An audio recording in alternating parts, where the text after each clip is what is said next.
तोबा अस्तगफार, तोबा तोबा तोबा, खुदा मुझे माफ करे।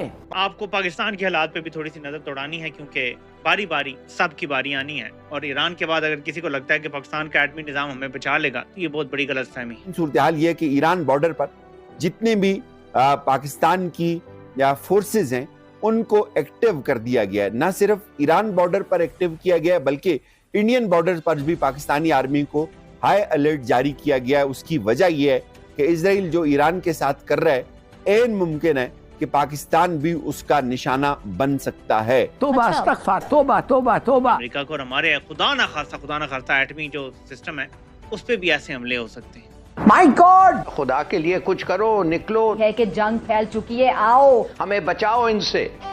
आज मुस्लिम उम्मा बिल्कुल लेट गई है और लेटी हुई महसूस हो रही है। ये शेख बिल्कुल बिकाऊ है, शर्म का मुकाम है। ये सिर्फ पैसे, दौलत और औरतों के पीछे पड़े हुए हैं, उसके अलावा इनका कोई स्टेट नहीं है। आप चले जाएं, उधर फिलिस्तीन में चले जाएं, कश्मीर में चले जाएं, जहां भी जाएंगे मुसलमानों के साथ वो ऐसे रो रहा है जो हम सोच भी नहीं सकते हैं। Pakistan is not Iran. Pakistan Iran नहीं है। मैं ये बताना चाहता हूं, जिन लोगों का ये ख्याल है ना कि पाकिस्तान ईरान है, पाकिस्तान ईरान नहीं है। जितने भी पाकिस्तान की या फोर्सेज हैं उनको एक्टिव कर दिया गया है। न सिर्फ ईरान बॉर्डर पर एक्टिव किया गया है बल्कि इंडियन बॉर्डर पर भी पाकिस्तानी आर्मी को हाई अलर्ट जारी किया गया है। उसकी वजह यह है कि इजराइल जो ईरान के साथ कर रहा है, ऐन मुमकिन है कि पाकिस्तान भी उसका निशाना बन सकता है। इजराइल की ये बड़ी कोशिश है कि पाकिस्तान की जो एटमी तंसीबात हैं उनको नुकसान पहुंचाया जाए। दोस्तों, इस वक्त भारत के अंदर लोग ये बातें कर रहे हैं कि जनाब इजराइल की आबादी तो 10 मिलियन है, भारत की आबादी 1.4 बिलियन है, लेकिन दोनों मुल्कों ने हमले किए। इंडिया ने पाकिस्तान पे हमला किया और इजराइल ने ईरान पे हमला किया। फर्क क्या है?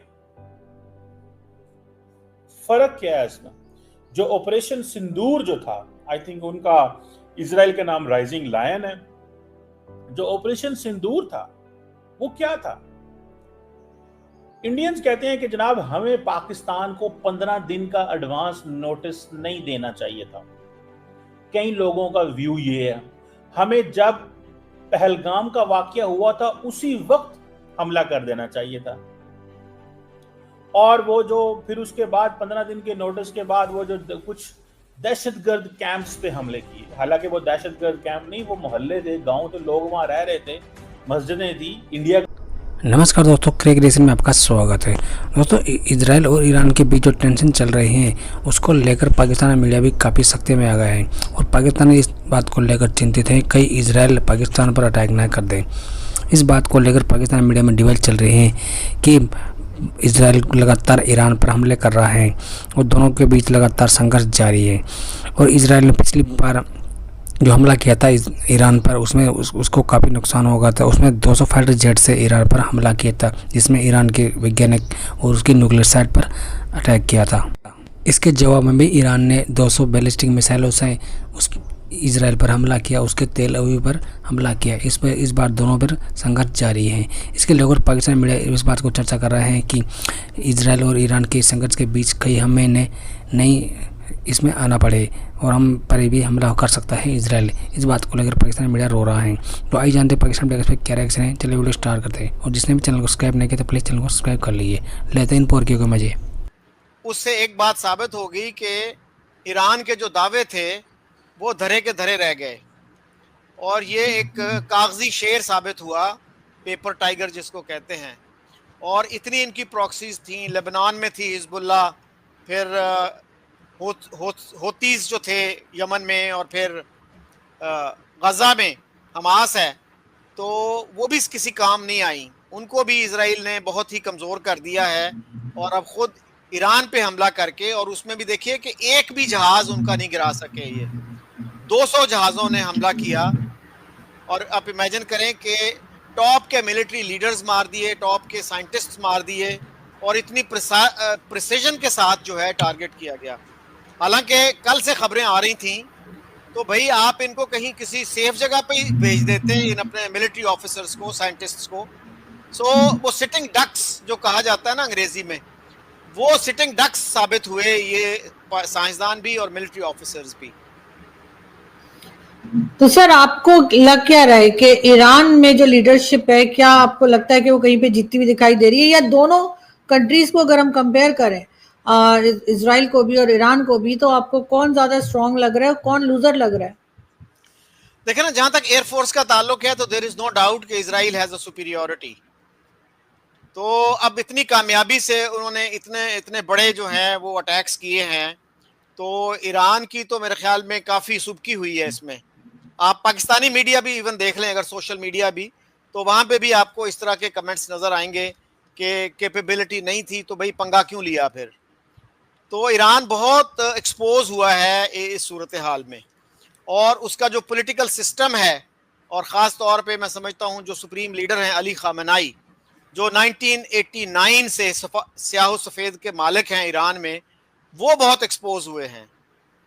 It is about time he should consider resigning, किसी नए बंदे को चांस दें और अपने सिस्टम को कुछ ओपन अप करें, कुछ डेमोक्रेसी लाएं। आप हैरान होंगे कि 2 दफ़ा सदर रहने वाले अहमदी निजाद, उनको 2017 में इलेक्शन लड़ने की इजाज़त नहीं दी गई थी। वहाँ पे एक इदारा है जिसको कहते हैं गार्डियन काउंसिल, फारसी में कहते हैं शूरा निगहबान।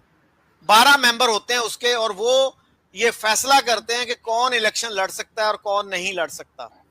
तो इस तरह की जो जमहूरियत है उसने उनको कोई फ़ायदा नहीं दिया, और इंटरनेशनल जो टेंशन्स हैं उनकी, उसका आप देख लीजिए कि ईरान की जो करेंसी है internationally it is the weakest.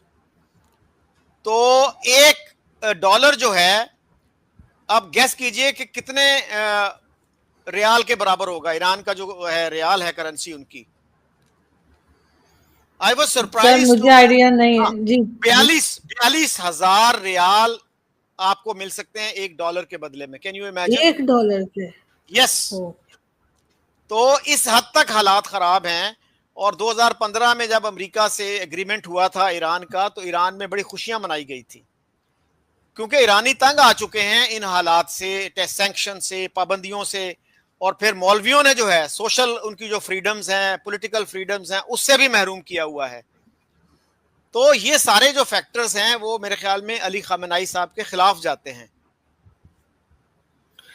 लेकिन सर वहाँ की पब्लिक तो उनके खिलाफ बात करती नहीं है, ना ही उनको हटाने की बात की जाती है, ना ही कोई और बात की जाती है कि कोई प्रोटेस्ट वगैरह चल रहा हो। ना पाकिस्तान जैसी कंट्री में भी कभी बलूचिस्तान में प्रोटेस्ट होता है, तो कभी KPK में होता है, तो कभी आज़ाद कश्मीर या POK जो कहलाता है उसमें होता है। लेकिन ईरान में ऐसा कुछ खास देखने में आता नहीं है, उसकी क्या वजह?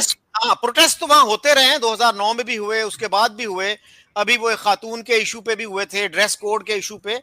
तो लेकिन वो काफी रूथलेसली उनको सप्रेस कर देते हैं, क्योंकि वही बात है ना कि इंटरनेशनल मीडिया की भी वहाँ प्रेजेंस कोई खास नहीं है, और बहुत से लोगों को तो वो जासूस डिक्लेयर करके सजाएं भी दे देते हैं, फांसी भी लगा देते हैं। तो ये सिस्टम जो है, देखिए ना, लोग तंग आ जाते हैं एक ही तरह के चेहरे देख देख के।